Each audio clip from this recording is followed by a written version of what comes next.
নমস্কার, আপনারা আছেন শ্রীর সাথে। আজ আলোচনা করব পিয়ার প্রেশার নিয়ে। তো পিয়ার প্রেশার বলার আগে প্রথমেই বলে নেওয়া যাক পিয়ার কারা। তো পিয়ার হচ্ছে ইকুয়াল স্ট্যাটাস হবে, সেম এজ হবে বা সেম বিলিভস হবে। কীরকম, যদি একটা স্কুল গোয়িং স্টুডেন্ট হয় তাহলে তার যে ক্লাসমেটস, তার যে ফ্রেন্ড সার্কেল, তারাই তার পিয়ার। যদি কলেজ গোয়িং স্টুডেন্ট হয়, সে যাদের সাথে মিশছে, তার যে ফ্রেন্ড সার্কেল আছে, কলেজের ক্লাসমেটস যারা আছে, তারাই কিন্তু তার পিয়ার। তো পিয়ার প্রেশার কি? পিয়ার প্রেশার কিন্তু প্রত্যেকটা অ্যাডোলেসেন্টের কাছে একটা চ্যালেঞ্জের মতন। পিয়ার প্রেশার বলতে মূলত দেখা যায় এমন একটা বিষয় যেটা আমি করতে চাইছি না, অথচ আমাকে জোর করে পড়াতে চাইছে আমার ফ্রেন্ডরা, সেটাই হচ্ছে পিয়ার প্রেশার।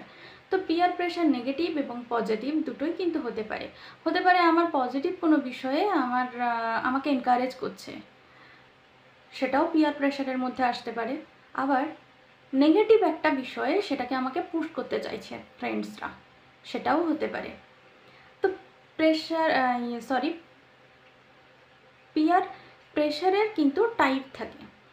পিয়ার প্রেশার যে সবসময় ডিরেক্ট ওয়েতে হবে তা কিন্তু একেবারেই নয়। ডিরেক্ট হতে পারে, ইনডিরেক্ট হতে পারে, আবার প্যাসিভও হতে পারে। ডিরেক্ট বলতে কীরকম, যে কেউ হয়তো আমাকে এমন একটা বিষয়ে বলতে চাইছে, এমন একটা বিষয়ে কাজ করাতে চাইছে, সেটাতে সে সহজে বলতে পারছে না, সে আমাকে থ্রেট করছে যাতে আমি কাজটা করতে উদ্বুদ্ধ হই। আবার ইনডিরেক্ট কেমন হতে পারে, যে আমাকে খুব সূক্ষ্মভাবে এমনভাবে বলছে যেটা হয়তো আমি বিষয়টা নিয়ে অতখানি আমাকে সিরিয়াসলি না বললেও সে সূক্ষ্মভাবে এমনভাবে বলছে যেটাতে কিনা আমি প্রভাবিত হচ্ছি। আবার প্যাসিভ বলতে কীরকম হচ্ছে, যে আমাকে ইগনোর করছে।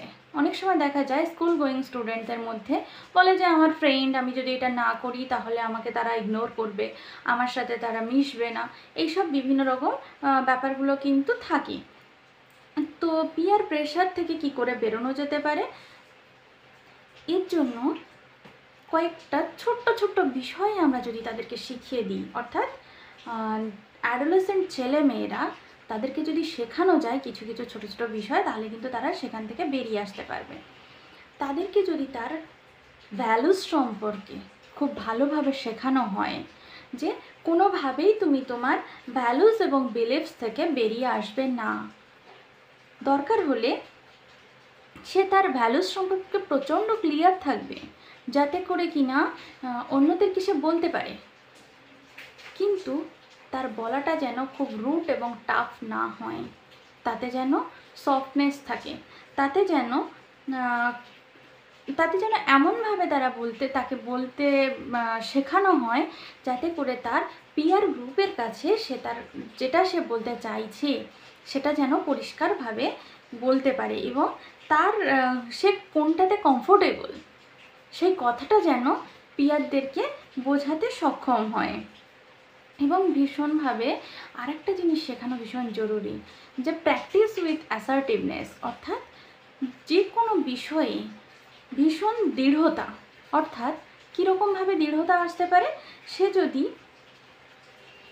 আমি যদি ধরে নিই বন্ধুরা তাকে এমন কিছু কাজ করতে বলছে, তো তখন কিন্তু সে অবশ্যই তাকে বলতে হবে যে না, এই কাজটিতে আমি কমফোর্টেবল নই।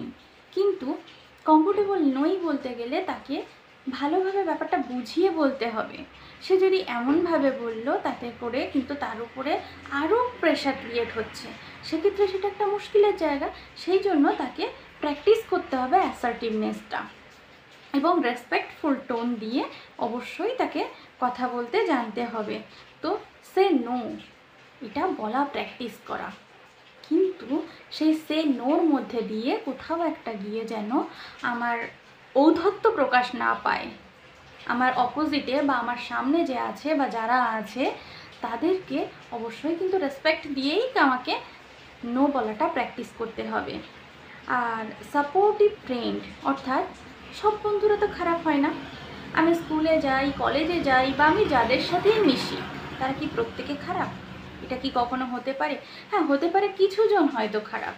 তো এক্ষেত্রে অবশ্যই খুঁজে বের করতে হবে, এবং অ্যাডোলেসেন্ট ছেলে মেয়েদেরকে শেখাতে হবে যে তুমি ভালো, অর্থাৎ তোমার ভ্যালুস, তোমাকে সাপোর্ট করে এই রকম ফ্রেন্ডসদেরকে খুঁজে বের করো, তাদের সাথে তুমি তোমার প্রবলেমগুলোকে শেয়ার করো এবং অল্টারনেটিভস অফার করো।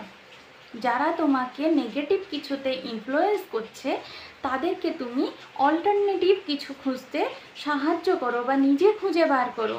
তাদেরকে বোঝাও তুমি যে অল্টারনেট এই কাজটা তুমি করতে পারবে, বাট এই কাজটাতে তুমি কমফোর্টেবল নও।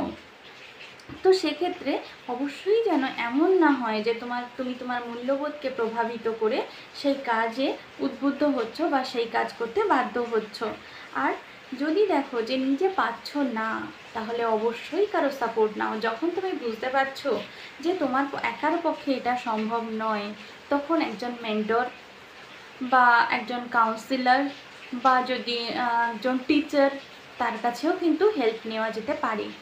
কিন্তু সেটা যতক্ষণ পর্যন্ত তুমি নিজে পারবে সহ্য করতে, যতক্ষণ তুমি ওয়ে আউটটা নিজের মধ্যে থেকে বার করতে পারবে, সেটা কিন্তু খুব ভালো হবে। কিন্তু যখন তুমি দেখছো না, তুমি পাচ্ছ না, তুমি চেষ্টা করেছো বাট তুমি আর পাচ্ছ না, তখন অবশ্যই কিন্তু একজন তোমাকে হেল্প করতে পারে এরকম মানুষের কাছে কিন্তু অবশ্যই তোমাকে যেতে হবে।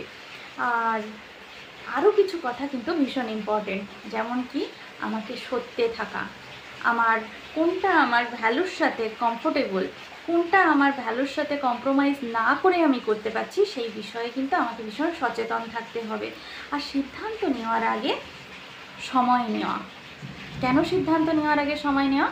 যে আমি হুট করে যদি কোনো সিদ্ধান্ত নিয়ে ফেলি, কোনো ডিসিশন নিতে গিয়ে টাইম নিলাম না, আমি ভাবলাম না, ভীষণভাবে ইমোশনাল হয়ে গিয়ে আমি চট করে কোনো একটা সিদ্ধান্ত নিয়ে ফেলছি, তাহলে একটা হঠকারিতার কাজ হবে। সেই জন্য সিদ্ধান্ত নেওয়ার আগে অবশ্যই টাইম নেওয়া এবং নিজের ইমোশনের প্রতি সচেতন থাকা, সেটা কিন্তু ভীষণভাবে প্রয়োজন। কারণ আমি যদি উদ্বেগের দ্বারা প্রণোদিত হয়ে কাজ করি, তাহলে সেই কাজ ভুল হয়ে যেতে পারে। তাই জন্য অবশ্যই পিয়ার প্রেশার যদি আসে, অবশ্যই আসে অ্যাডোলেসেন্ট ছেলে মেয়েদের মধ্যে। পিয়ার প্রেশার প্রত্যেক অ্যাডোলেসেন্টে ফেস করতে হয়, কারো একটু বেশি, কারো একটু কম। তো সেক্ষেত্রে তাদেরকে নিজেদেরকে এম্পাওয়ার করতে বলতে হবে, কারণ সবসময় তো তাকে সাপোর্ট দেওয়ার মতন কেউ হবে না। সেই জন্য নিজেকে যাতে এম্পাওয়ার করতে পারে এবং নিজের প্রবলেমগুলো যাতে সলিউশন নিজেই বার করতে পারে, সেই ওয়ে আউটটা তাকে শেখাতে হবে। এটা ভীষণ ইম্পর্ট্যান্ট। তো আজকের এই পর্যন্তই। যদি এই টপিকটা ভালো লাগে এবং ডিসকাশন যদি ভালো লাগে, তাহলে অবশ্যই কমেন্ট করবেন, শেয়ার করবেন এবং লাইক দেবেন।